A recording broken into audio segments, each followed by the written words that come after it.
साथियों नमस्कार। Watts club in Hindi channel में एक बार फिर से आप सभी का हार्दिक स्वागत है।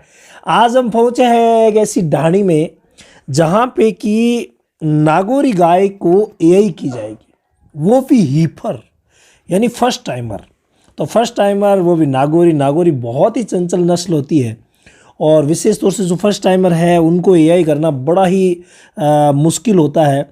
कई बार गिर जाती है, उड़ जाती है, बैठ जाती है, कई समस्याएं करती है। तो आज हमारी टीम यहाँ पे पहुँची है, तो देखते हैं क्या क्या तैयारियाँ यहाँ पे हुई है। सारे के सारे खड़े हैं और पानी वगैरह मंगवा लिया है, गाय को भी इन्होंने बंधवा लिया है, ऐसा नज़र आ रहा है। बिल्कुल सभी तैयारियां कंप्लीट है। देखिए यही जार पड़ा है, दोनों बाल्टियां पड़ी है, रस्सा हो कितना लंबा रस्सा लाए हैं पशुपालक भाई, क्या बात है। और इधर हमारे प्रभाकर जी, बांधने में प्रभाकर जी का नंबर है और बबलू जी चेक कर रहे हैं कि हीट में है या नहीं है। और इधर दोनों बाल्टियां पड़ी है। शिव जी पूछ रहे हैं कि क्या तैयारी कर दी जाए।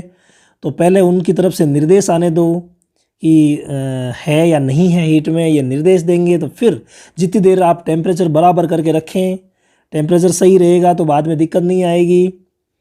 तो यहाँ पे ये टेम्परेचर सही कर रहे हैं। एग्जैक्ट 99 डिग्री फ़ारेनहाइट से 100 डिग्री फ़ारेनहाइट के बीच में हम रखते हैं, तो उसी बीच में इसको रखा जाएगा। थोड़ा सा ज़्यादा यानी हल्का सा, जैसे 100.1 कर लिया, 100.2 कर लिया, इतना सा करके ये तैयार रखेंगे ताकि जो ही उधर से निर्देश आए। देखिए यहाँ पे आपको बाल्टी भरी हुई नज़र आ रही है, ये है सर्दी का मौसम। सर्दी के मौसम में बाल्टी अगर भरी हुई रहेगी तो टेम्परेचर तुरंत डाउन नहीं होगा, नहीं तो थोड़ा बहुत पानी लेते हैं और हवा से वो फिर डाउन हो जाता है। जितनी देर में तैयारी करते हैं उतने में डाउन हो जाता है। तो वहाँ से निर्देश मिल गया है कि हीट में है, तो हीट का निर्देश पाते ही हमारे शिव जी मुस्तैद हैं पूरी तरीके से।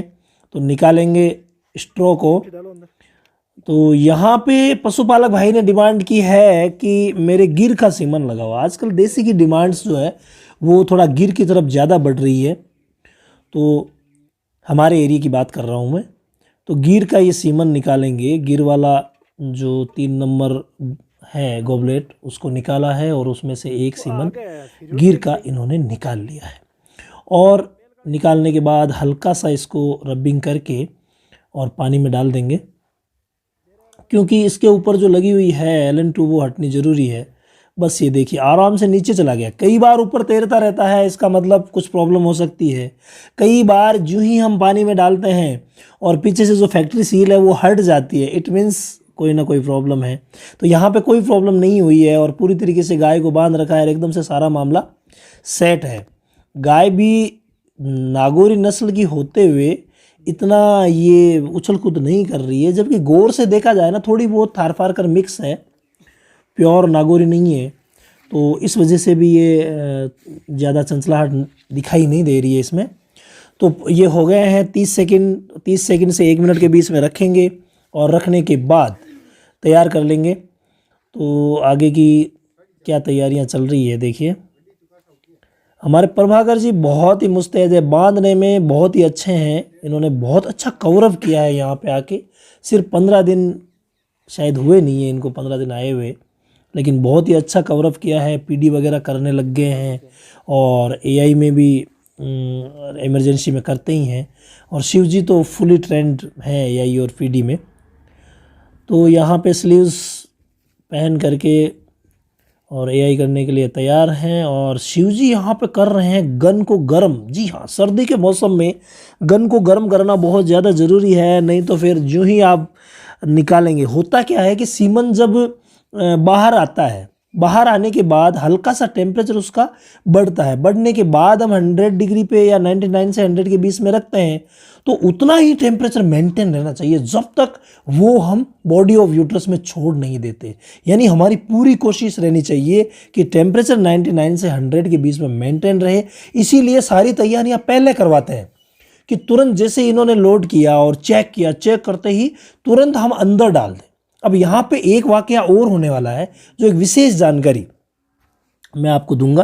तो यहाँ पे देखिए आराम से गन लोड हो गई है। उसके बाद बावजूद हम 2 बार इसको चेक कर लेते हैं। गोबर बैक रैक कर दिया। बैक रैक करने के बाद ये लगा देंगे। अब कई बार होता क्या है कि गन हम जब पास करते हैं, जैसे कि पास की जा रही है, तो पास करने के बाद पशु गोबर करने लग जाता है, मान लीजिए अंदर रेक्टम में कहीं पे रहा हुआ है, तो उस समय हमें क्या करना पड़ता है, देखिए थोड़ा सा तिरछा करना पड़ता है, जिससे गन को थोड़ा तिरछा कर लिया, यानी गोबर से वो सनेगी नहीं, तो अंदर इन्फेक्शन होने का कोई भी खतरा नहीं रहेगा। कई बार जब गोबर करती है, हम मान लीजिए थोड़ा सा साइड में नहीं करते हैं, तो फिर वो गोबर से सन जाती है, अंदर इन्फेक्शन होने का खतरा रहता है। तो यहाँ पे कोई दिक्कत नहीं हुई है, फर्स्ट टाइमर है, फिर भी थोड़ा सा प्रॉब्लम तो है ये क्रॉस ब्रीडों में, लेकिन आराम से सेटअप हो गया है, कोई दिक्कत नहीं है। हॉर्न ऑफ यूट्रस में हमने सीमन छोड़ दिया। अब यहाँ पे देखें तो पूरा सीमन अंदर चला गया, देखिए एक भी ड्रॉप आपको कहीं भी नज़र नहीं आएगी, बिल्कुल साइड में निकला हुआ सीमन जो है वो कहीं नज़र नहीं आएगा, सारे इस पर अंदर चले गए हैं। तो कम्प्लीटली यही हो गई है और शिव जी ने और प्रभाकर जी ने रवानगी की तैयारी कर ली है। इसी बीच पशुपालक भाई लेके आ रहे हैं एक और हीफर, बफेलो हीफर, जो कि पीडी करने के लिए ला रहे हैं। जी हाँ, पीडी और एआई यहाँ पे की जाएगी। तो पीडी करने के लिए यहाँ पे अब देखते हैं किसका नंबर आता है। भागीरथ जी गाड़ी की तरफ चले गए हैं, तो पीडी शिव जी कर देंगे, कोई दिक्कत नहीं है। प्रभाकर जी भी कर सकते हैं। थोड़ा सा अच्छी तरीके से बांधना बहुत ज़्यादा ज़रूरी है, क्योंकि फर्स्ट टाइमर है और पशुपालक भाई बता रहे हैं कि 4.5 महीने की प्रेग्नेंट है, काफ़ी महीने बता रहे हैं। तो देख लेंगे अभी क्या स्थिति रहती है, प्रेग्नेंट है या नहीं है। बबलू जी वेट कर रहे हैं। ये जो आगे का रस्सा जब बनाते हैं, जिसे हम दामना बोलते हैं, ये दामना जो बनाते हैं ये पशुपालक से ही बंधवाना ज़रूरी होता है, क्योंकि उनके हैबिट में रहती है भैंस। बाकी चीज़ें जो है वो पशु चिकित्सक को करनी चाहिए, बांधना करना सारा। जैसा कि यहाँ पे देखिए बबलू जी बिल्कुल मुस्तैद हैं कि आगे से किया जाए। तो हमारे भागीरथ जी भी आ गए हैं और शिव जी ने स्लीव्स ले लिया है, ये पीडी शिव जी करेंगे। तो स्लीव्स पहन करके राइट हैंड से पीडी कर रहे हैं। हालांकि आप किसी भी हैंड से कर सकते हैं, राइट से हो चाहे लेफ्ट से हो, कोई प्रॉब्लम नहीं है।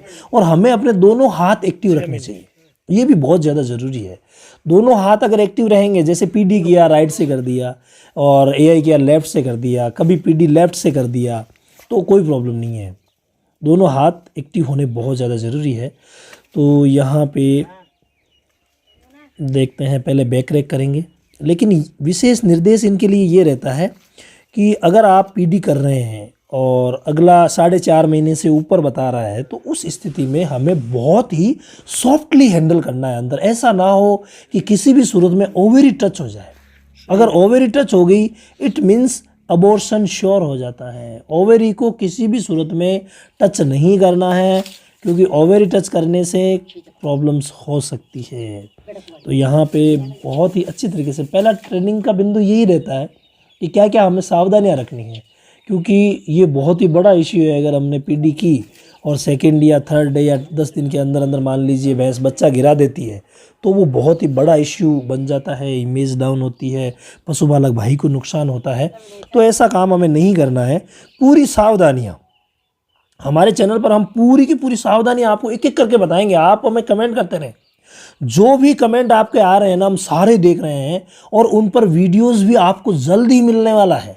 जिस प्रकार का कमेंट है, ओ नो, ये तो खाली रह गई, ये तो पूरा का पूरा नुकसान पशुपालक भाई को ही हो गया। शिव जी ने डिसीजन दे दिया है कि आपकी भैंस जो है वो ठहरी नहीं है, खाली है।